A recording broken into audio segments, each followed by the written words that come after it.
और इसी बीच रामपुर से बड़ी खबर का रुख कर लेते हैं, जहां रामपुर में बता दें आपको कि सपा नेता आजम खान का बड़ा बयान सामने आया है और जमकर वो बीजेपी पर बरसते नजर आए हैं। ये बड़ी खबर देख रहे हैं आप इस वक्त की रामपुर से, जहां समाजवादी पार्टी के वरिष्ठ नेता आजम खान का बड़ा बयान सामने आया है उपचुनाव को लेकर, और उन्होंने कहा है कि नहले का जवाब 20वें से दूंगा। रामपुर में चुनाव क्यों हो रही है, ये भी एक बड़ा सवाल आजम खान ने पूछा है। सुनिए।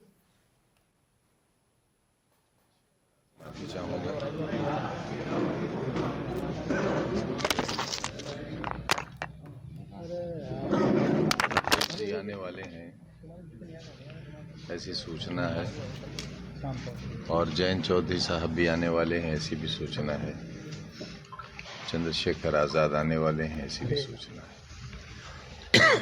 लेकिन सवाल ये है कि ये लोग किस बात के लिए आ रहे हैं, क्योंकि चुनाव तो यहाँ है ही नहीं।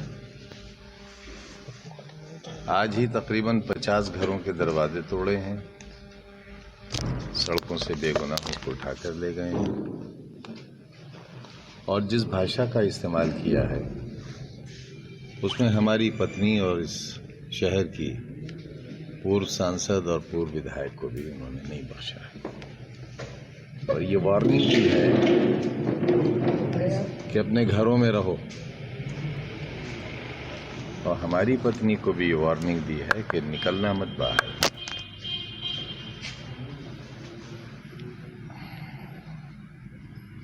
महिलाओं के साथ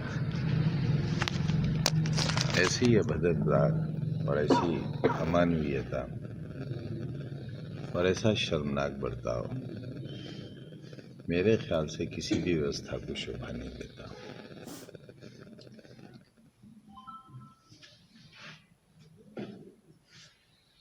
मेरी पत्नी और मेरे अजीज एक बीमार की इयादत के लिए गए थे। एक बहुत बड़ा अपराधी है जिसकी बड़ी भयानक तलाश है, उसका नाम है तालिब। उसका नाम दर्शाया गया है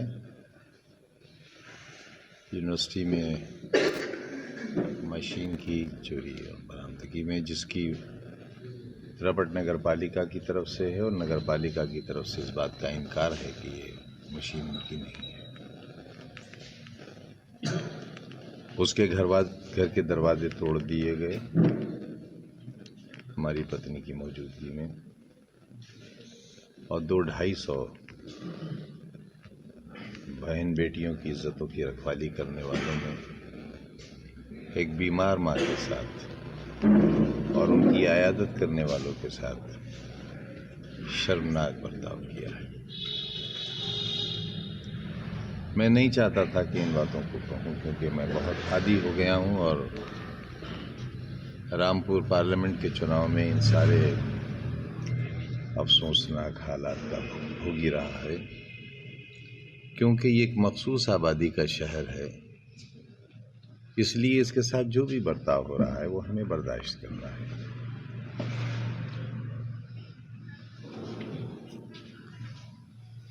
और मेरे जैसे को तो इसलिए कि जब वोट देने का मेरा अधिकार ही खत्म हो गया।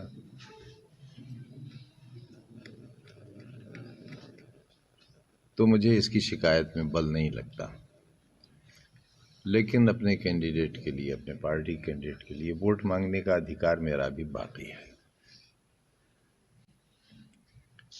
हम इस बात पर विचार कर रहे हैं, और हमारे पास वीडियोस फुटेजेस हैं।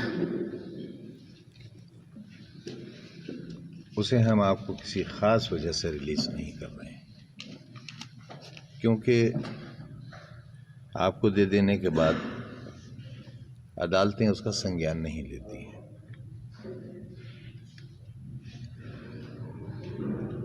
हम इस बात पर विचार कर रहे हैं कि अखिलेश यादव जी जब तशरीफ लाएंगे तो हम ये आग्रह करेंगे उनसे कि वो इलेक्शन कमीशन से ये निवेदन करें कि भारतीय जनता पार्टी के कैंडिडेट को जीता हुआ घोषित कर दिया जाए। चुनाव की क्या जरूरत है जब चुनाव हो ही नहीं रहा है? और जिस तरह की दहशत है, गलियों में फ्लैग मार्च और खुलेआम ये कहना, हमारे पास इसकी भी रिकॉर्डिंग है कि निकलना मत घरों से बाहर, और समाजवादी पार्टी को अगर वोट दिया तो ये घर खाली करा लिए जाएंगे।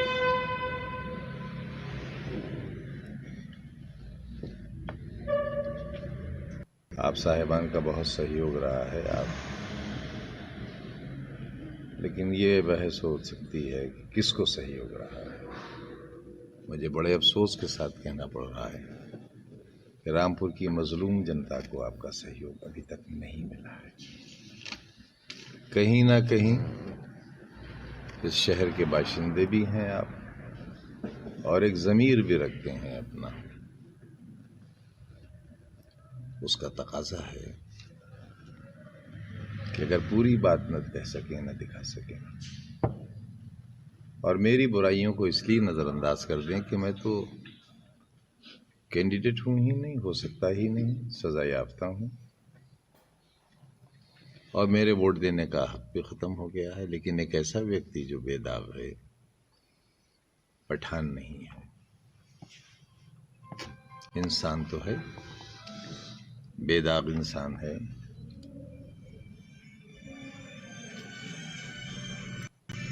हमें न बचाइए, लेकिन अपने इन नामों को, जिनसे आपकी पहचान है और आपसे इनकी पहचान है, इन नामों को बचाने की थोड़ी सी कोशिश कीजिए। फेसबुक और यूट्यूब के बाद अब आपका पसंदीदा चैनल न्यूज़ 18 डेली हंट पर भी फॉलो करें।